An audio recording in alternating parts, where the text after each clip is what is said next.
आपके बॉस ने बोला है कि ये डाटा है तुम्हारे पास, यहाँ पे ब्लैंक रोज पड़े हुए हैं, डिपार्टमेंट है, रीजन है, सेल्स है। और यहाँ पे डिपार्टमेंट में जहाँ पे भी ब्लैंक हो उसको सेल्स फिल कर देना, रीजन में नॉट फिल कर देना, सेल्स 0 रहने देना और ज्वाइनिंग डेट आज की डाल देना और स्टेटस एक्टिव कर देना। तो आप मैनुअली अगर यहाँ पे एक एक करके जाएंगे, सेल्स लिखेंगे, इंटर करेंगे, फिर सेल्स लिखेंगे, तो उसे तो आपको बहुत टाइम लग जाएगा।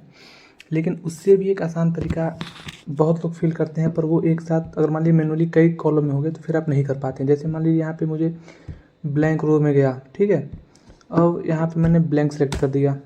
अब यहाँ पे मैं सेल्स लिखा, अब इसको कॉपी किया, फिर ऊपर आया, यहाँ पे फिल कर दिया, कंट्रोल V कर दिया, ठीक है। तो ये सारी चीज़ें तो आ गई, जहाँ पे भी ब्लैंक था वो सेल्स आ गई हैं।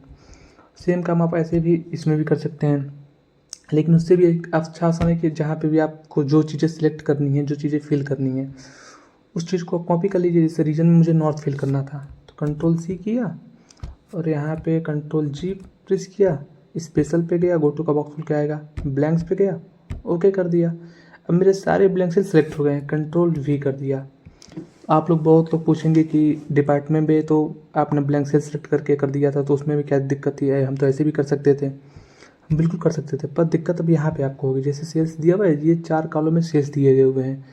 अगर आप यहाँ पे फ़िल्टर लगाते हैं, मान लीजिए मैं यहाँ पे ब्लैंक का फ़िल्टर लगा देता हूँ, ठीक है, कि सारे ब्लैंक सेल मेरे साथ एक साथ आ जाएंगे। पर ब्लैंक सेल इस ई वाले कॉलम में तो आ गए, पर F कॉलम में नहीं है, G कॉलम में भी नहीं है, H कॉलम में भी नहीं है, तो आप इसको कैसे करेंगे? तो आपको तो यहाँ पे एक एक करके करना पड़ेगा मैनुअली। तो आप सेल्स को सिर्फ कॉपी कर लीजिए और यहीं पे आता है गो टू का काम। अब मैं चारों कॉलम को सिलेक्ट कर लिया, कंट्रोल G प्रेस किया, स्पेशल किया और ब्लैंक्स पे क्लिक किया, ओके कर दिया।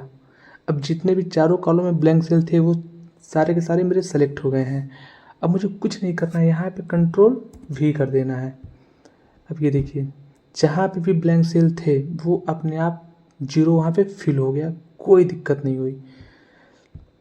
तो ऐसे ही वीडियो अगर आपको पसंद आ रही तो लाइक से सब्सक्राइब जरूर करें। ज्वाइनिंग डेट के लिए सिंपल फॉर्मेट में, अब जैसे मान लीजिए आपका ज्वाइनिंग डेट कि वहाँ पे 10 नवंबर, 10 सितंबर, 8 सितंबर ऐसे लिखा हुआ, लेकिन आपका ज्वाइनिंग डेट तो 31/5 में लिखा गया हुआ है। तो आप ऐसे इसको कैसे सही कर सकते हैं? तो आप यहाँ पे जाएंगे मोर नंबर फॉर्मेट पे, कस्टम पे जाएंगे और यहाँ पे ये जो फॉर्मेट दिया हुआ है उसे चेंज कर दीजिए, DD-MM 3 बार लिख दीजिएगा और Y 4 बार लिख दीजिए, ठीक है, ओके कर दीजिए। अब आपका फॉर्मेट ऐसा हो गया 31 मई 2026। इसको कॉपी कीजिए, आई कॉलम पे जाइए, कंट्रोल G प्रेस कीजिए, स्पेशल का बॉक्स खुल के आएगा, गो टू का, ब्लैक्स पे क्लिक कीजिए, ओके। क्या करना है? सही जवाब कंट्रोल V करना है। ये सारे फिल हो गए हैं, ठीक है। सेम चीज़ इस पर भी कर दीजिएगा, special, blanks, okay, control V, बिल्कुल सही। तो अगर ऐसी ट्रिक आपको जाननी हो तो वीडियो को लाइक कीजिए, शेयर कीजिए, सब्सक्राइब कीजिए। मैं ऐसे भी और आगे वीडियो लाता रहूँगा। Thank you.